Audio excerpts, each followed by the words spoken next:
Hi, welcome to the first and perhaps only episode of this podcast. I'm the host, Nienke Onneweer, and I'm here with Mesa Community College professor Josh Rathkamp to talk about his latest poetry book, A Storm to Close the Door, and poetry at the college. Josh Rathkamp is the director of the creative writing program here at Mesa Community College. He is a BA from Western Michigan University and an MFA from Arizona State University. His work has appeared in many literary journals, and he published his first book, Some Nights No Cars at All, in 2007. In 2016, he published his latest poetry book, A Storm to Close the Door. A Storm to Close the Door won the 2016 Georgetown Review Press Poetry Manuscript Contest. Terrence Hayes says that there are reports from the valley between heartache, between going and leaving. A Storm to Close the Door is stunning. So welcome, Josh. Thank you for having me. So I guess the first question is, what is A Storm to Close the Door about? It's really about the journey of becoming a single father and all of kind of the craziness that entails finding yourself alone with a child and trying to figure out how to be a father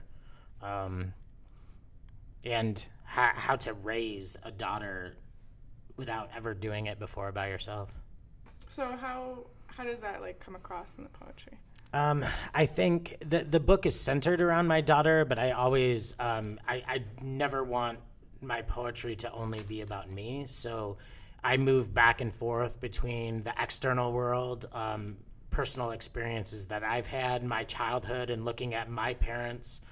And so I intermix the personal with facts about the world to try to make something very personal more universal. That's so interesting. So that, when I read your book, when I read it, that came across a lot in that you focused on moments instead of an overarching, there was an overarching narrative, but it was definitely centered in kind of mundane moments that really speak to deeper metaphors. Is that something that you did on purpose, or? Yeah, I think that's I think that's the way you have to write poems, is you have to look at the moments of your life. When I think about my experiences versus someone else's experiences, it's in the minutiae of my life. It's in the specific things that happened to me.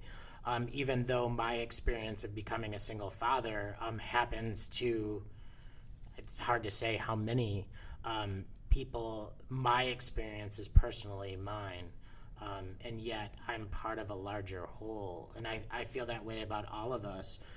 What makes us different than anyone else is the small things about us, the way we view the world, our eye on the world, the way we think about the world, how we interact with the people in our world. So it is, I feel, the small moments of our lives that can bring the most pain and also the most joy. It's really well said. So what are some markers that you think set your poetry apart? What is something that says this is your style? It's hard to say. I feel like my poetry changes as I change. So I feel like my first book was about me moving across the country, trying to figure out who I was as an individual. This book is very different. It's more themed than my first book. My first book was just a compilation of poems that I was writing, things that affected me, things I saw in the world. This one is about a singular experience. And so I feel like the thing that probably holds all my poems together are my sensibilities, the way I view the world. Although I would like to think I'm more mature now than I was at 22 and 30 and 35. I feel like my heart is probably in the same place, and my eye on the world is probably in the same place. And what about in terms of the craft of it? Are there any I feel I use I think the breath and rhythms of my lines stay the same. I'm a very sonic writer. I'm very meticulous. in the crafting of a poem. And so the way I write is I will get one line and I'll read it aloud to myself over and over and over until I get the second line. And once I get the first two lines, I read them over and over and over again until I get the third line. And I keep this up until I find the breath of my poem, the rhythm of my poem, and then it starts to pick up. And so I think the one thing about my work that is consistent through books, even through the things I'm writing now, is that rhythm. It's my breath. It's the way I maneuver my voice, maneuver my body through the world. We all have different steps, different.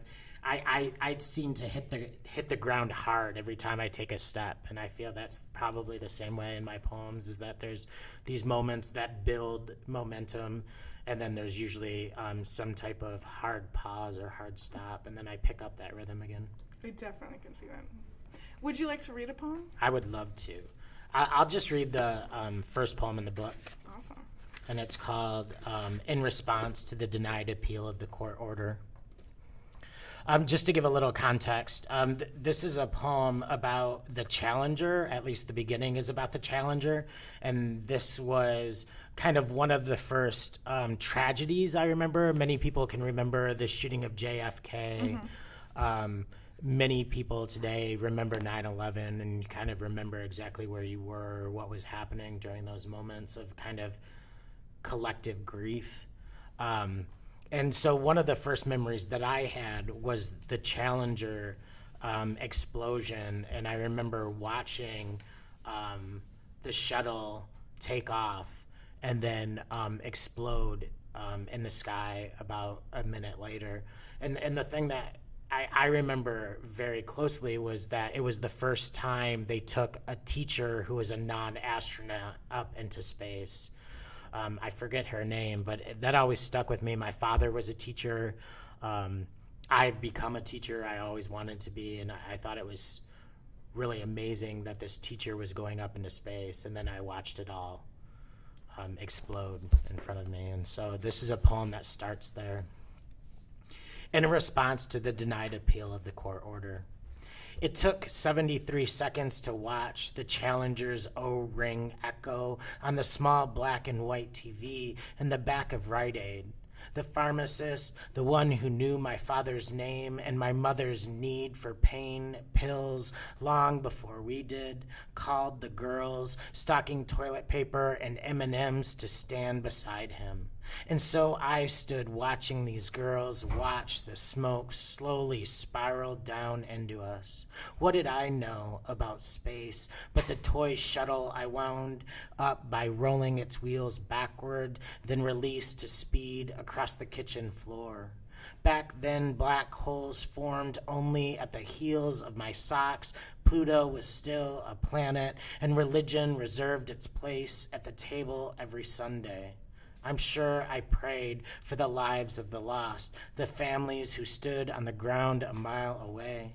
I prayed that the choppy waves of the Gulf could cough up a body resurrected and whole. Not those words exactly, but that feeling, the one I woke with for weeks after I shot a squirrel with my brother's BB gun and watched as its front claws hung from a branch while its dead half went, I hope, numb. I've read that death is peaceful, that our cells have evolved a process to release us into the galaxy smoothly, to make us hate our own weight.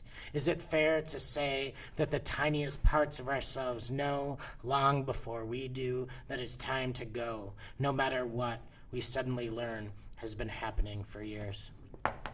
That's so gorgeous. Thanks. All right. So what are your favorite poems? Is that one of your favorite poems? I think it was I think it was one of the poems that allowed me to tap into memories of my childhood, to bring it in, to look at my own daughter, the ways that I might mess her up, the ways I was messed up as a child. And so I think it was one of the ones that kind of got me rolling forth on this book. Probably my favorite poem is the approximately 10 first times, much for the same reason, is that it went through a long revision process, but approximately a 10-part poem, and it just talks about all of the first times that I've had in my life, and I was able to incorporate my daughter into that poem. And so I have sections 1, 2, 3, 4, and then I have a section 4.5, which is somewhat weird for a poem, I know, but I was able to bring in my daughter. I was able to talk about all these experiences that I had that I have completely forgotten about until I tried writing this poem. So it was a fun poem to write. That's cool. So how did you get into poetry? I started, I think, very early. I grew up in Michigan, and my parents would always make me shovel the driveway or mow the lawn. And so I started, I read voraciously as a kid, and I started asking my parents, could I write them poems and stories rather than having to mow the lawn or shovel the driveway? And occasionally, like once a month, they'd be like, yeah, write me a story instead of doing work. And so I think that was the start of it, that I found out other people might value the thing that I value.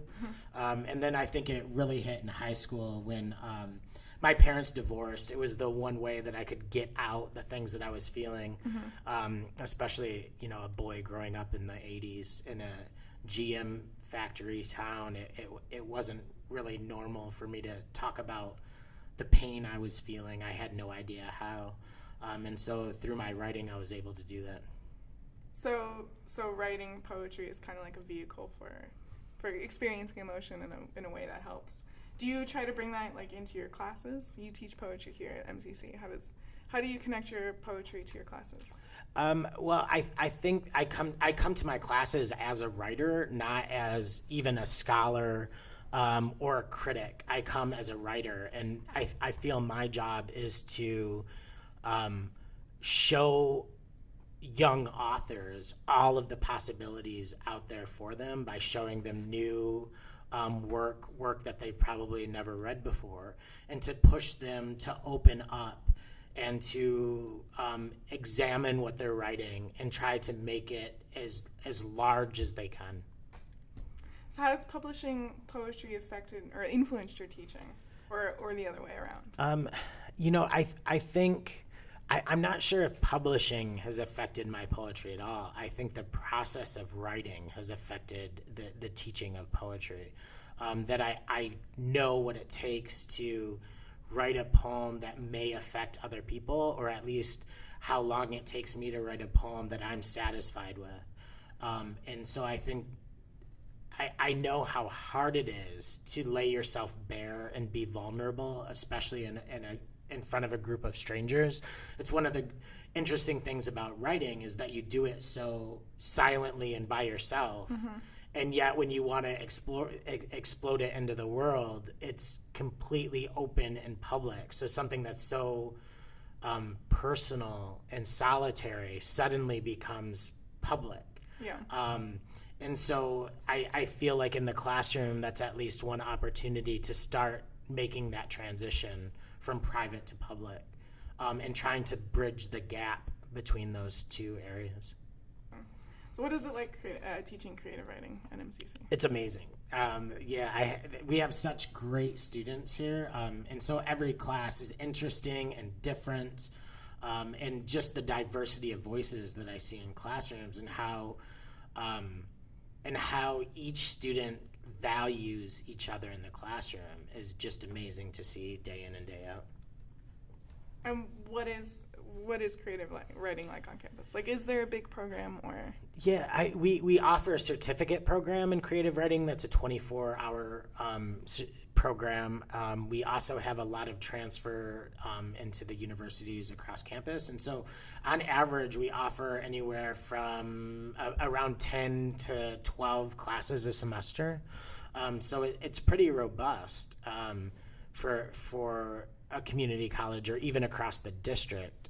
We're one of the schools that offer the most classes in creative writing. Are you proud of that? I am, yeah. We always have students every year that place in the district competition, and they do extremely well, and it just goes to show the talent of the East Valley. Yeah. What is the district competition? Every year during the fall semester, the district holds a contest in creative writing in 4 categories: in poetry, fiction, nonfiction, and 1-act plays and screenplays. And so it is an open competition to any student across all 10 colleges. We have nationally recognized judges judge the contest, and Mesa students do extremely well every year. That's so cool. So where can people find your book? Amazon, Changing Hands bookstore, through small press distribution. And there's also a copy available for checkout in the library, which I think is awesome. It's so cool to have a faculty member have a book in the library that they teach at. So, well, thank you so much for coming on and doing this interview with me. It was really awesome to learn more about your poetry, your process, and writing here at MCC. So, it's my pleasure. Thanks for having me. Thank you.